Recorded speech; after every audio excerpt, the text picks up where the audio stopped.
I sit alone on the edge of my childhood bed, the one I've slept in for 31 years, holding a framed family photo from my sister's college graduation. We're all smiling, mom and dad beaming with pride, Vanessa radiant in her cap and gown, and me standing slightly to the side, my smile not quite reaching my eyes. The sound of Vanessa's sobs drifts up from downstairs, punctuated by my mother's murmured comforts. My hands tremble as I place the photo face down on my nightstand. A sharp knock rattles my door, and without waiting for a response, my father pushes it open. The lines in his face seem carved deeper today, his complexion ashen but tan. "How could you do this to your own sister?" His voice cracks with barely contained rage. "Dad, what are you talking about?" But even as I ask, a cold dread pools in my stomach. Downstairs. Now. He turns abruptly, expecting me to follow. In our living room, Mom perches on the edge of the sofa, dabbing her eyes with a crumpled tissue. Vanessa paces between the coffee table and the fireplace, her designer heels clicking accusingly against the hardwood floor. James, her fiancé, stands with his arm around her shoulders whenever she pauses, his face a mask of stern disapproval. "What exactly am I being accused of?" I ask, wrapping my arms around myself. Vanessa whirls toward me, her mascara smeared beneath red-rimmed eyes. "My engagement ring is gone," she shrieks. The 3-carat diamond that's been in James's family for 4 generations. The accusation hangs in the air between us. "And why would you think I had anything to do with that?" My voice sounds steadier than I feel. Mom clears her throat. "You were the only one home yesterday when Vanessa took it off to do the dishes." "And we found your little savings stash," Dad adds, his eyes never meeting mine. $2,500 hidden in a shoebox in your closet. For a moment, I'm transported back to our childhood Vanessa, and me climbing the massive oak tree in the backyard, laughing and reaching for the highest branches. Then the image shifts to Vanessa's graduation from Princeton, our parents' faces glowing with pride while I stood in the background. Community college brochures stuffed in my purse. Later that night, as I served the dessert I'd made from scratch, I'd whispered my dream of pastry school, only to be met with polite smiles and quickly diverted conversation. "That money is for pastry school," I say, my throat tight. "I've been saving for years." Vanessa scoffs, tossing her perfect hair. "You've been talking about pastry school forever, but never had money before." "We should check pawn shops in the neighboring towns," James suggests, pulling out his phone. "It's a distinctive setting, Edwardian era. Platinum with—" "Wait." I hold up my hands. "You seriously think I stole your ring and pawned it?" Mom and Dad exchange a look that slices through me, a look of disappointment, but not surprise, as if they've always been waiting for me to reveal my true, lesser nature. Dad squares his shoulders. "You have 48 hours to pack your things and leave this house." The decree lands like a physical blow. I search each face for any sign of doubt, any crack in their certainty of my guilt. There is none. Rain begins to tap against the windows as evening approaches, the warm oak tones of our family home suddenly feeling cold and foreign. With a strange sense of calm that comes only in moments of absolute crisis, I open my wallet and remove the small family photos I've carried for years. I place them deliberately on the coffee table. "I didn't take the ring," I say, my voice steady. "Someday you'll realize that." Mom's tissue doesn't catch her fresh tears. Dad's face hardens further. Vanessa watches with a strange mixture of triumph and uncertainty as I climb the stairs alone to begin packing. In my room, I stare out the window at the gathering storm. The rain falls harder now, mirroring the tears I refuse to shed. My phone buzzes in my pocket, a text from my cousin Daniel. "Whatever you need, I'm here." I press my forehead against the cool glass and whisper to the empty room. Where do you go when the people who are supposed to love you unconditionally believe the worst about you? The house below me continues to buzz with activity phone calls being made. Rumors already spreading, my reputation dissolving in real time. I pull my suitcase from the closet and begin the systematic dismantling of the only life I've ever known. They've made their choice. And now, with the weight of their betrayal pressing down on me from all sides, I have no choice but to make mine. Rain pelts my shoulders as I drag my suitcase through puddles that mirror the dark sky above. The wheels catch on cracks in the sidewalk, jolting my arm with each obstacle, as if the universe itself is creating roadblocks. My phone buzzes again the 5th time in 20 minutes. I don't need to look to know it's Vanessa. The thought of her name sends a fresh wave of betrayal washing over me. When I reach Daniel's apartment building, I pause under the meager shelter of the entrance overhang, water dripping from my hair onto already soaked shoulders. The buzzer feels cold under my fingertip. "It's me," I say, my voice barely audible over the storm.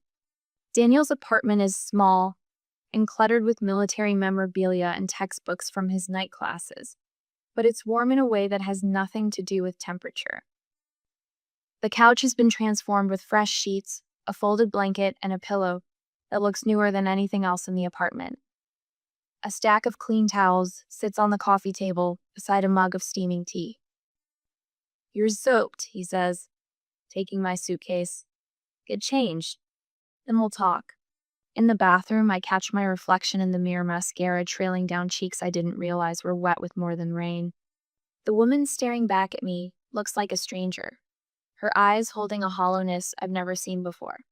When I emerge in borrowed sweatpants and an oversized Air Force t-shirt, Daniel sits waiting, 2 mugs of tea on the coffee table between us. "Start from the beginning," he says, and there's no pity in his voice, just steady resolve that somehow makes it possible to speak. My phone buzzes for the 30th time that morning. 29 notifications I've ignored, but this one demands attention, my boss's name flashing on the screen. I answer with a hand that won't stop trembling. "Charlotte," his voice catches. "Look, you know I think you're a great employee, but the Morgans are our biggest donors for the community fund. And Vanessa's fiance's family owns half the commercial property downtown." The pit in my stomach deepens with each word. "We can't have this kind of publicity. I'm sorry." The call ends, and I set the phone down carefully, as if any sudden movement might shatter what little remains of my life. Daniel looks up from his laptop, his expression darkening as he reads my face. "What happened?" I play the first voicemail message from earlier, setting it on speaker. A friend from high school's voice fills the room. "Charlotte, your sister told everyone you stole from her. Is it true? Call me back." Each message grows progressively worse. By the end, Daniel's jaw clenches so tight I can see the muscle twitch. "They didn't just take your home," he says quietly. "They're making sure you have nowhere to go." That night, I scroll through social media, each swipe revealing new devastation. Vanessa's tearful post has hundreds of sympathetic comments. Betrayal and theft within my own family. The person I trusted most has broken my heart. Mom and Dad's subtle reinforcement sits beneath. "We're here for you, sweetheart. Family stands together through terrible ordeals." Except me. I'm not family anymore. I keep scrolling back through years of photo sour annual Christmas card pictures, Vanessa's graduation, family vacations. In every image, the pattern is unmistakable. Vanessa central, Mom and Dad flanking her, and me, slightly apart. Not quite excluded, but not fully included either. They've been preparing to believe the worst about you for years. Daniel observes over my shoulder, handing me a mug of decaf. "Look how they're positioned. It's like they've always seen you as separate." The realization lands with stunning clarity. "Family is supposed to be who you can count on most," I whisper. "Sometimes the family you choose matters more than the one you're born into," Daniel replies, and then his phone buzzes. That's Emma. She's bringing groceries. An hour later, Daniel's small apartment hosts an unlikely gathering. Emma from the store brings not just groceries, but hugs that feel like lifelines. Daniel's friend Marcus offers connections at the warehouse where he works as a supervisor. His girlfriend Tara mentions her cousin needs weekend help at a local diner. As they talk around me, building a safety net I never knew I needed. The contrast sharpens between the family that discarded me and these friends who believe in me without question. The alarm blares at 5 a.m. I shut it off before it wakes Daniel, moving quietly through the unfamiliar morning ritual in his apartment. The coffee maker gurgles as I open my laptop, sending out another dozen job applications before the sun rises. By afternoon, I stand in the back of Rosie's diner, hands submerged in soapy water, scrubbing pots that refuse to surrender their baked-on residue. The work is mindless but honest. Each clean dish represents a tiny step toward independence. "You're overqualified," Rosie had said during my interview, spectacles perched on her nose as she reviewed my application. "But you've got honest eyes. Can you start today?" At the end of my shift, I count out the meager tips shared with the kitchen staff, $12.43. I record the amount in a small notebook Daniel gave me, adding it to yesterday's earnings. The growing tally represents more than money. It's the first chapter of my self-reliance. That evening, I walk into the credit union with my first week's pay, heart pounding as I approach the teller. "I'd like to open an account," I say, my voice stronger than I expected. Just my name on it. The simple act of signing my name alone on the form feels like planting a flag on newly discovered territory. 3 weeks later, the letter arrives at Daniel's apartment. Heavy cream stationery, my father's law firm's letterhead prominent at the top. My hands tremble as I read demands to cease harassment of the Morgan family, threatening legal action if I continue attempting contact. Daniel reads over my shoulder, his expression grave. "They're creating a paper trail." "But I haven't even tried to contact them," I whisper, the paper shaking in my hands. "They're building a narrative, making themselves the victims." He takes the letter, folding it carefully. "We should keep this." That night, sleep evades me. The uncomfortable couch pokes at my back as I stare at the ceiling, moonlight casting shadows across unfamiliar terrain. Behind my closed eyes, memories surface Vanessa at the kitchen sink, laughing about something James said, slipping off her ring to wash dishes. I bolt upright, sudden clarity washing over me. The ring I remember now. Vanessa set it on the counter edge. I saw it wobble, watched it slide into that gap between the counter and the wall. I'd meant to mention it, but Mom called me to help bring in groceries. My finger hovers over Dad's contact on my phone. One call could end this, one simple explanation. Slowly, I set the phone down. They wouldn't believe me anyway. The certainty settles into my bones like a truth I've always known, but never acknowledged. Tomorrow, I'll pick up extra shifts at the diner. Next week, I'll follow up on the warehouse application. And someday, I'll build a life so solid that their absence feels less like an amputation and more like a distant scar. My hands cradle the envelope, turning it over 3 times before I dare to rip it open. The warehouse break room falls silent as my coworkers lean in. Their coffee cups pause midway to lips. "Well?" Marcus asks, his weathered face creasing with anticipation. I pull out the official letter and scan the first paragraph. The words blur, then sharpen as my vision clears. "I got it," I whisper, then louder. "They promoted me to shift supervisor." The room erupts in cheers that feel genuine, not the polite, measured approval I grew accustomed to at family dinners. Marcus claps me on the shoulder with calloused hands, and Janice, who trained me 9 months ago when I stumbled in desperate for any job, wraps me in a hug that smells of cardboard and cinnamon gum. "Nobody deserves it more, Charlotte," she says. "From dishwasher to warehouse supervision in less than a year? That's real grit." I don't tell her about the nights I practiced inventory systems until my eyes burned, or how I memorized shipping regulations on my lunch breaks. Some transformations happen in the quiet spaces between survival. The apartment key feels substantial in my palm as I climb 4 flights of stairs. My thighs burn by the 3rd floor, a familiar discomfort I'm growing to appreciate. Pain with purpose feels different from pain without reason. "Home sweet home," I murmur, pushing open the door to my studio apartment. It's smaller than my childhood bedroom, with one window overlooking a brick wall and pipes that knock when the upstairs neighbor showers. But the first month's rent and security deposit came from my own earnings, saved dollar by dollar over half a year. No family loans, no conditions attached. I drop my backpack on the futon that doubles as my bed and collapse beside it, Still in my work clothes. My fingers find the crinkled newspaper folded in my pocket, the one I've been avoiding all day. With a deep breath, I smooth it open on my lap. Vanessa's perfect smile beams up at me from the society page.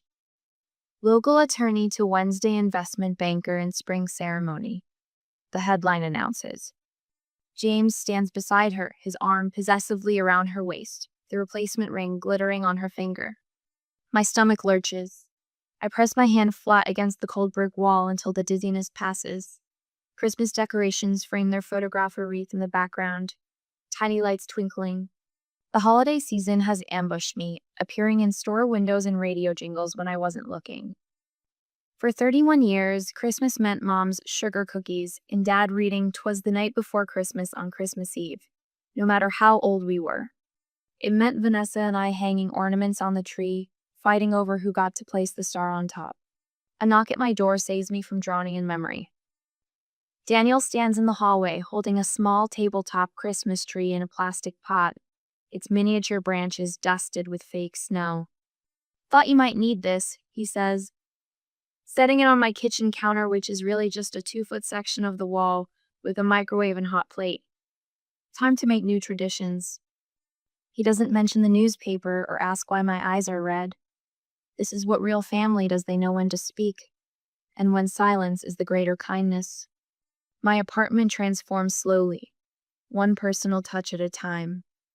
A wall of Polaroid photos grows beside my futon snapshots of people who entered my life after everything fell apart. Daniel teaching me how to change a flat tire. Emma and her girlfriend inviting me for Sunday brunch. Marcus showing me how to operate the forklift. My calendar hangs beside them, the 15th of January circled in red marker. Beside it, the confirmation email for my night classes in business basics, printed and tacked up as a daily reminder. I'm reviewing my bank statement at my small folding table when I allow myself a rare moment of pride. 9 months of careful budgeting has yielded consistent growth in my savings. Not enough for tuition yet, but a foundation. Evidence of possibility. To Charlotte. 6 voices cheer in unison, raising glasses above plates of half-eaten diner food. Emma organized this birthday gathering me first, since the implosion of my old life. The booth at Denny's isn't exactly the formal dinner my parents would have arranged, but the laughter feels more nourishing than any gourmet meal. Open mine next. Daniel urges, sliding a small package across the table. Inside is a gift card for professional clothes. For when you start taking over the business world, he explains. Each gift reflects thoughtful attention to who I'm becoming: a cookbook from Emma, pastry tools from Marcus and his wife, even a set of quality knives from Janice, who barely knows me outside of work. I want to say something. I announce, my voice steadier than I expected. A year ago, I had a bigger house, but a smaller life. The words catch in my throat, but I push through. Thank you for showing me what real support looks like. Daniel raises his coffee mug. To the strongest person I know. The phrase settles over me like a new identity I'm still trying on for size. The fluorescent lights of the hardware store cast everyone in an unflattering glow. I'm comparing different brands of spackling paste to patch a hole in my apartment wall when I spot him, father, examining electrical switches 3 aisles over. Time slows as he turns slightly, his profile achingly familiar. The same wire-rimmed glasses. The same methodical way he reads product specifications. For a second, his eyes flick toward me, a flash of recognition crossing his face before he deliberately turns away, continuing his shopping as if I'm a stranger. I wait for the collapse, for the pain to drop me where I stand, but my hands remain steady on the spackling container, my breathing even. I complete my purchase and walk to my car, where I sit gripping the steering wheel. Later, I tell Daniel, it hurt less than I expected. The realization arrives like a revelation. Their emotional hold is weakening. Strangers can't break your heart twice. Tell us about a time you overcame a significant professional challenge, says the woman on my laptop screen, her voice slightly distorted through my cheap speakers. I'm dressed in the blazer from Daniel's gift card, sitting at my folding table, now draped with a tablecloth to look more professional for this video interview. Behind me, I've hung a curtain to hide my futon.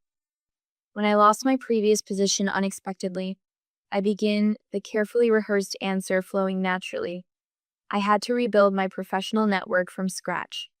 I started at entry level in a new industry, identified mentors willing to teach me, and earned 3 promotions within 9 months. I don't mention family betrayal or false accusations. Some details don't belong on resumes. The pastry school application sits completed on my table, a small portfolio of dessert photos tucked inside creations from my tiny kitchen, each one representing hours of practice after long warehouse shifts.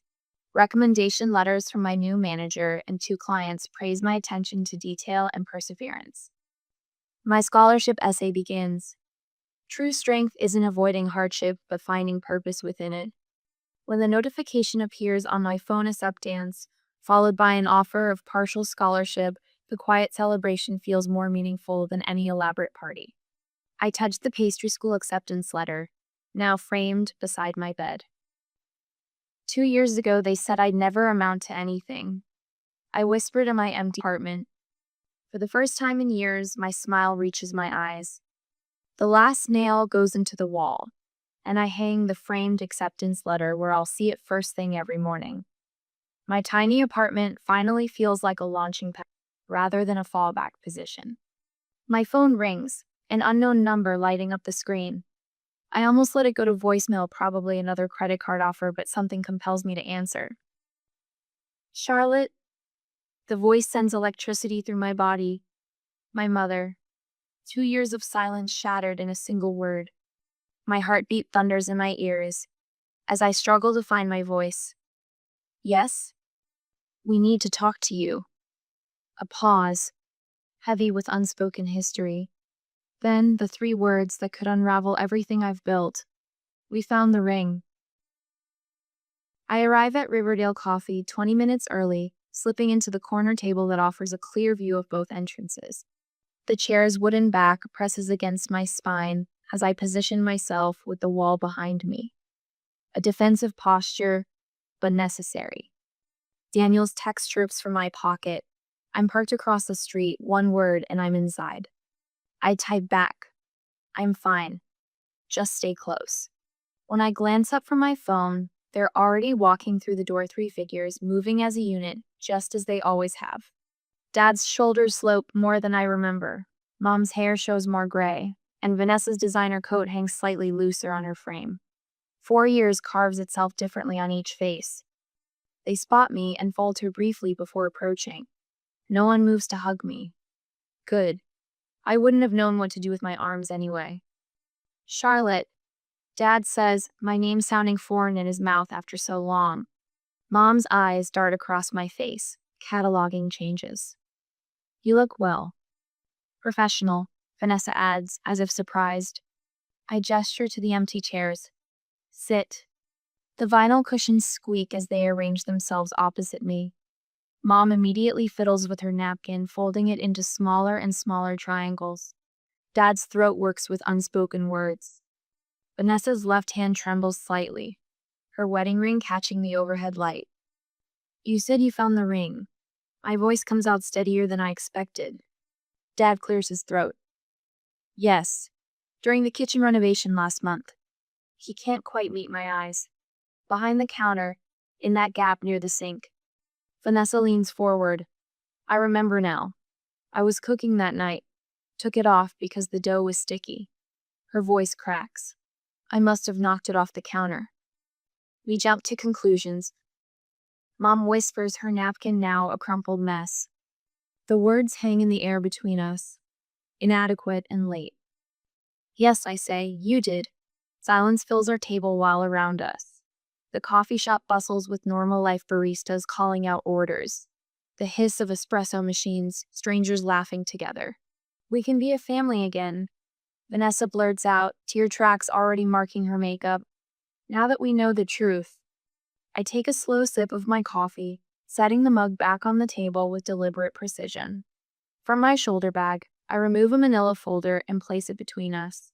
This is what your accusations cost me. Dad flips it open.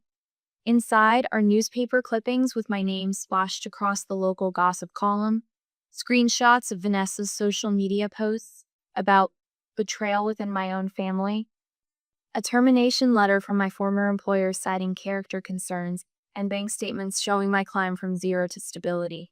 Dad blanches. We can help you get back on your feet. Financially, I mean. A laugh escapes me. Sharp and genuine. I've been on my feet for years without you. You made a terrible mistake, Mom says, her voice small. I need my sister back, Vanessa pleads, reaching across the table. I don't extend my hand to meet hers. I'm not the same person you threw away. Time stretches between us as they absorb this.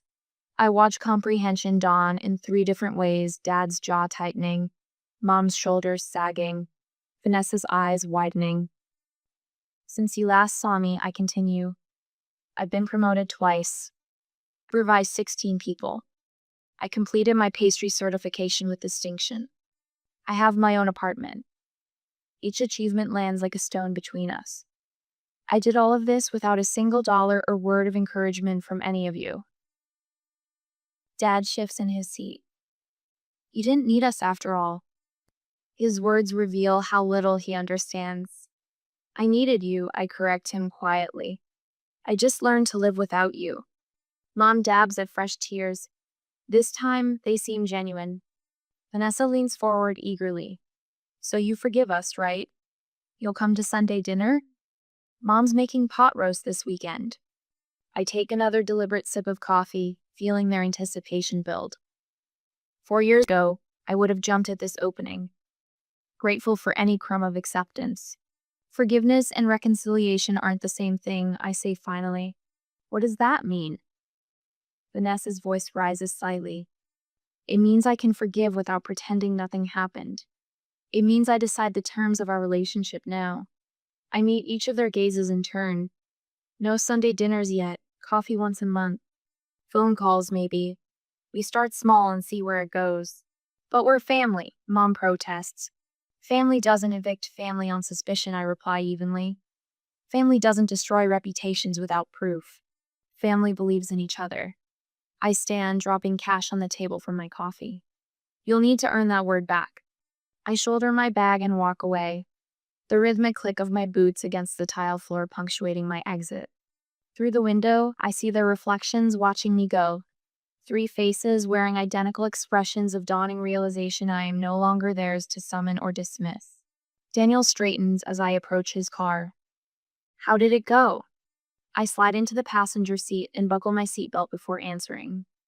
They found the ring, I say, but I found myself. My phone vibrates in my pocket.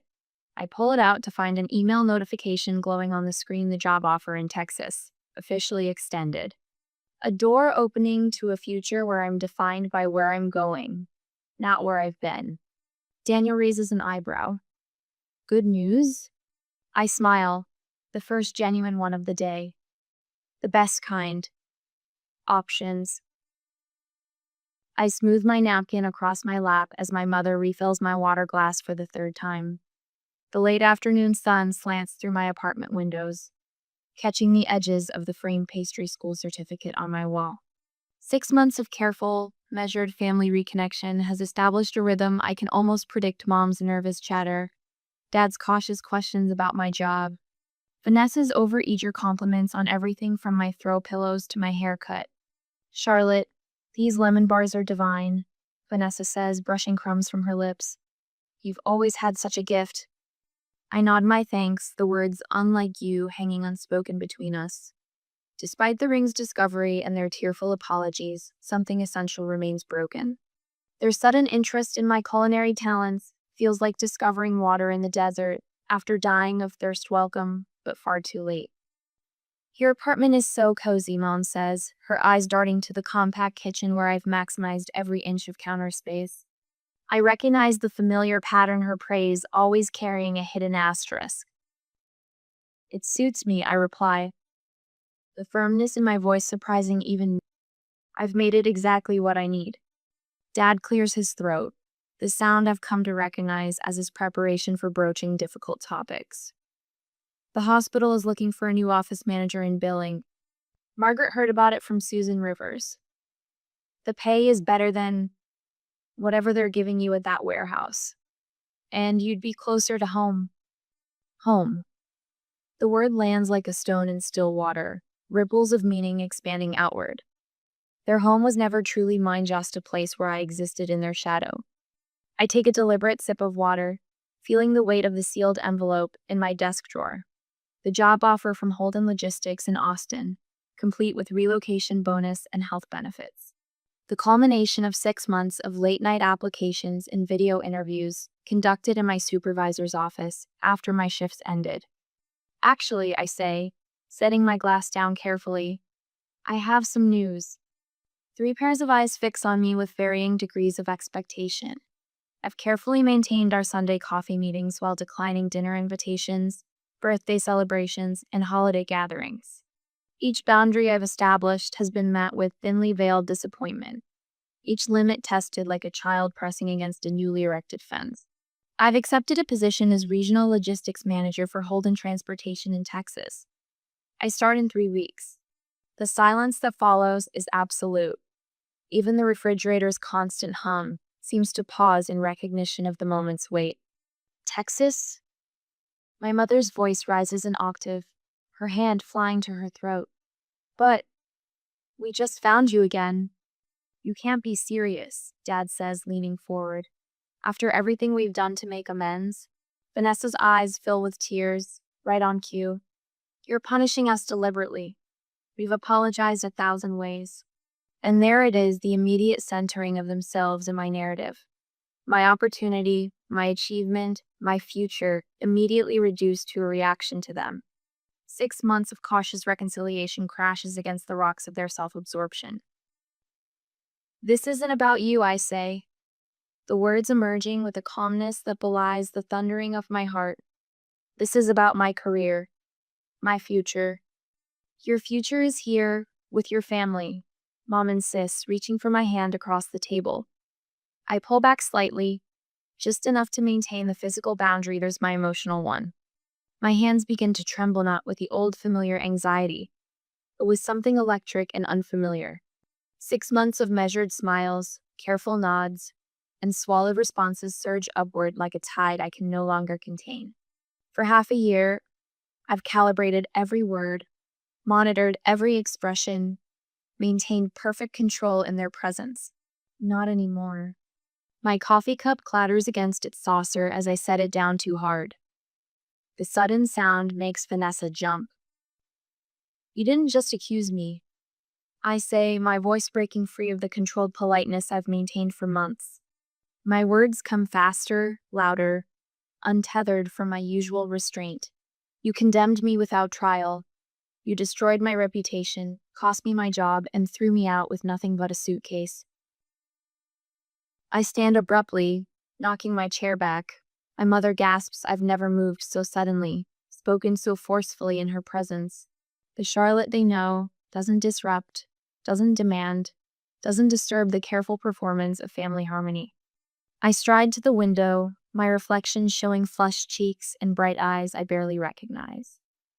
The evening shadows lengthen across the parking lot as something long buried in me finally reaches daylight. Do you know how many holidays I spent alone? My voice rises with each word. Tears I've never allowed them to see now streaming freely down my face. How many achievements I celebrated without family. The first time I sold pastries at the farmer's market, I looked up expecting to see you, forgetting for just a moment that you weren't there, that you chose not to be there. I spin around to face them, these strangers who share my blood but not my battles. My chest heaves with ragged breaths.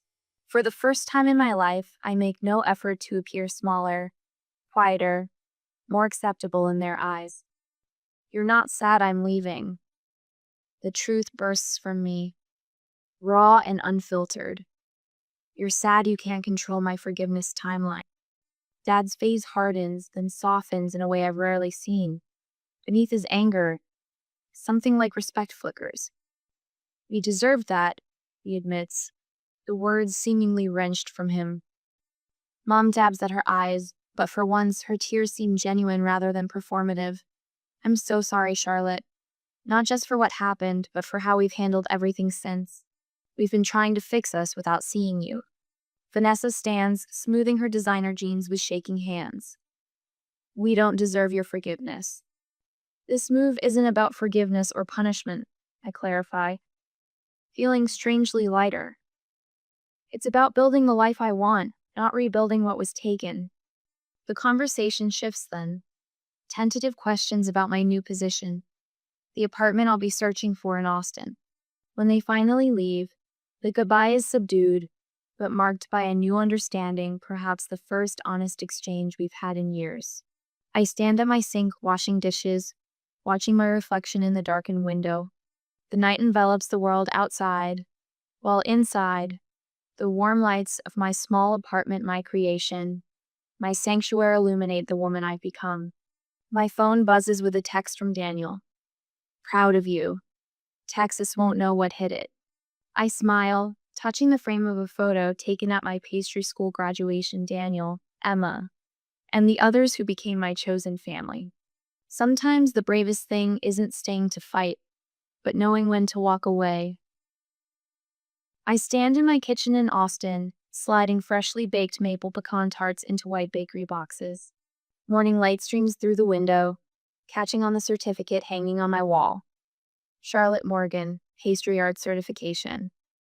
The apartment smells of butter and sugar, of possibility. My phone buzzes with a text from Emma. Sold out again this weekend?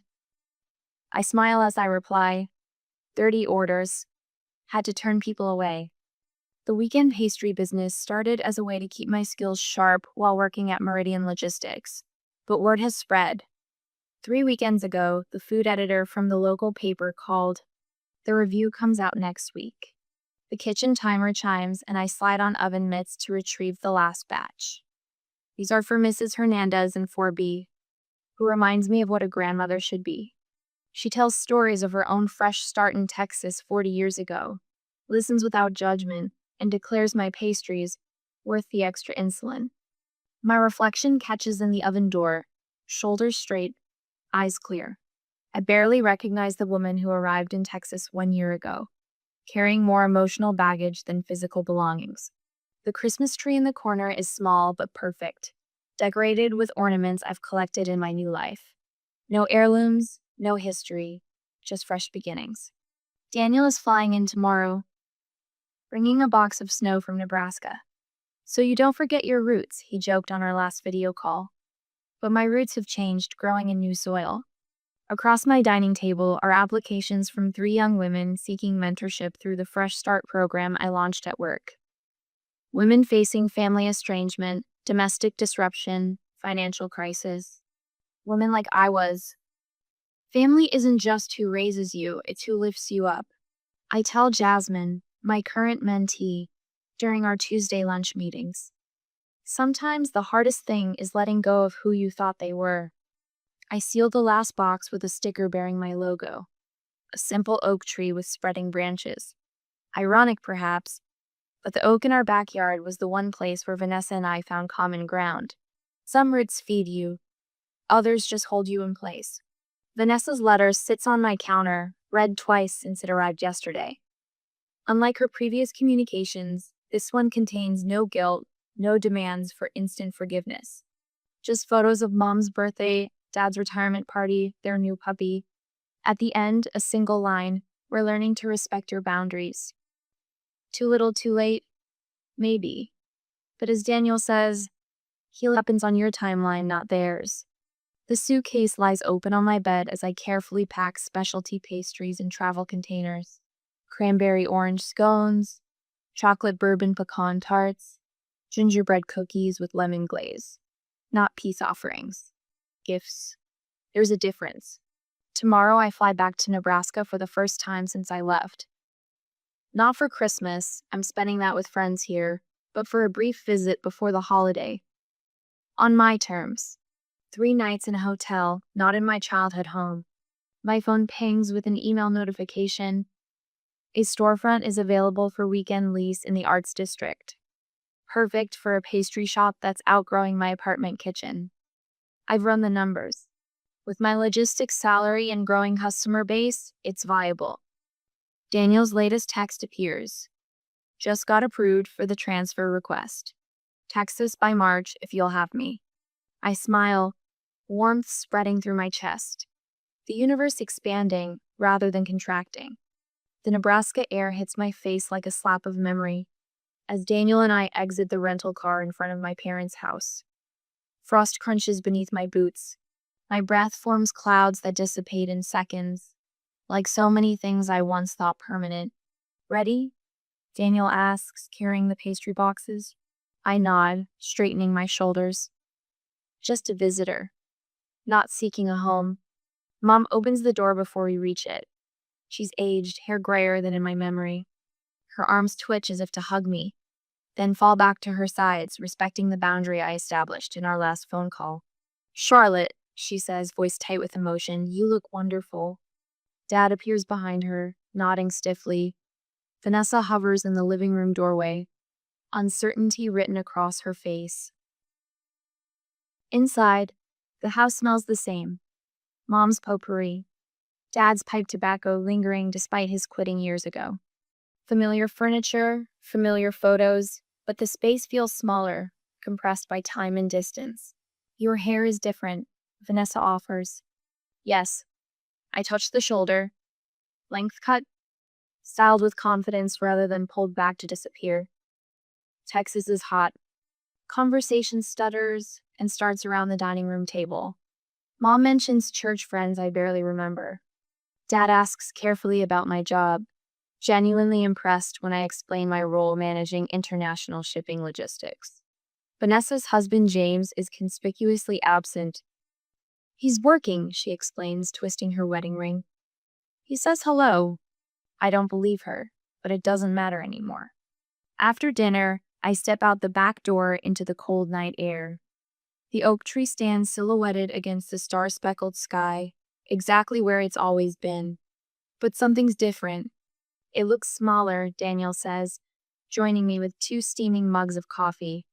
I accept one, warming my hands around the ceramic. I was just thinking that.